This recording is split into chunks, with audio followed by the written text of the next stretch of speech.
अलीगढ़ के एएमयू में अब एटीएस ने दी दस्तक। स्टेशन में बम विस्फोट की धमकी की साजिश में एएमयू छात्रों के आ रहे नाम, एटीएस ने संदिग्धों को किया चिन्हित। अलीगढ़ रेलवे स्टेशन को बम से उड़ाने की साजिश के मामले में एएमयू के छात्रों का नाम सामने आ रहा है। जिन दो संदिग्ध कश्मीरियों को रेलवे स्टेशन में बम विस्फोट करने की बात करते सुना गया था, वह एएमयू के छात्र बताए जा रहे हैं, जिसके बाद सुरक्षा एजेंसियों ने एएमयू के अधिकारियों से संपर्क किया है।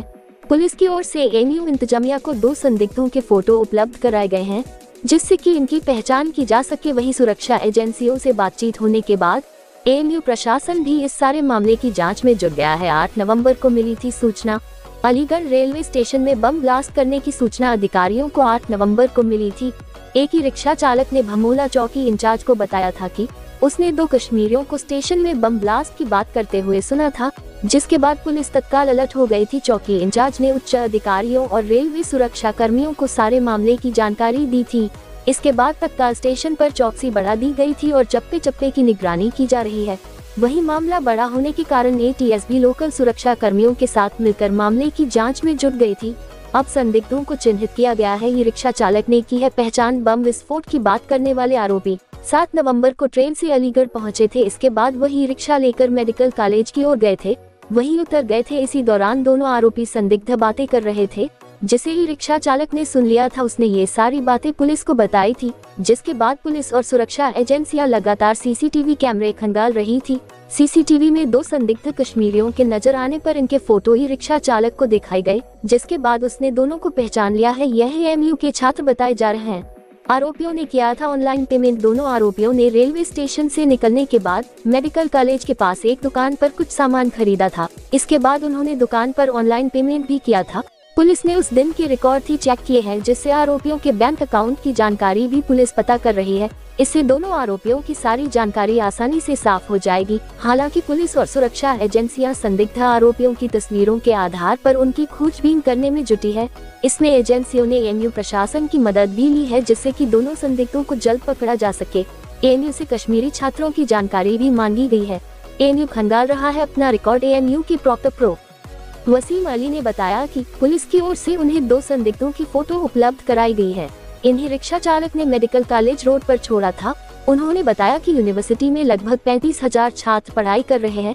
इतने छात्रों में दो लोगों को खोजने में थोड़ा समय लग रहा है। एएमयू प्रशासन दोनों संदिग्धों की जांच कर रहा है। जैसे ही आरोपियों की जानकारी सामने आएगी, तुरंत पुलिस को सूचना दी जाएगी। आरोप लगा रही है छात्रों के ऊपर, यूनिवर्सिटी के छात्र ने क्या कहना उसको? देखिए, ऐसा हमें कोई जानकारी नहीं है कि एटीएस या किसी भी संस्था ने कोई ऐसी बात कही है।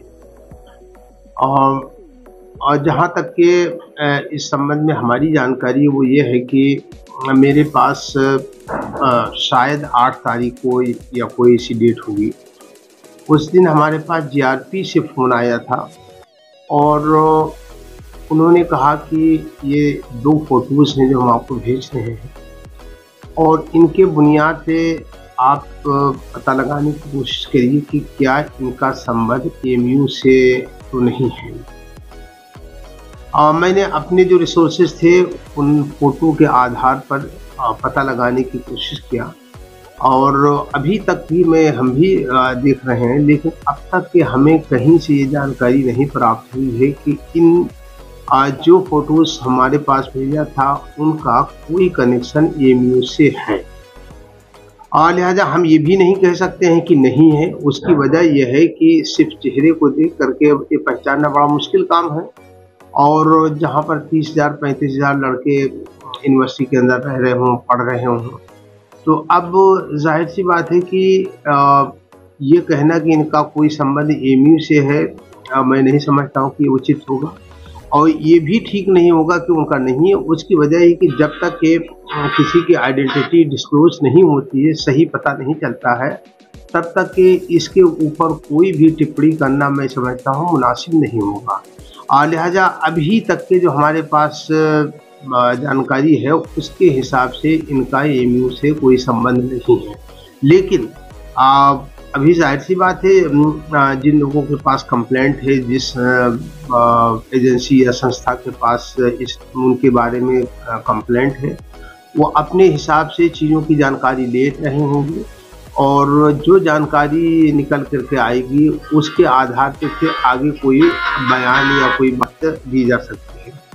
और फिलहाल अभी हम इस स्थिति में नहीं हैं कि हम ये कह सकें कि उनका यूनिवर्सिटी से संबंध है, और ये भी हम नहीं कह सकते हैं कि उनका यूनिवर्सिटी से कोई संबंध नहीं है, जब तक ये सारी चीज़ें जांच में नहीं आ जाती।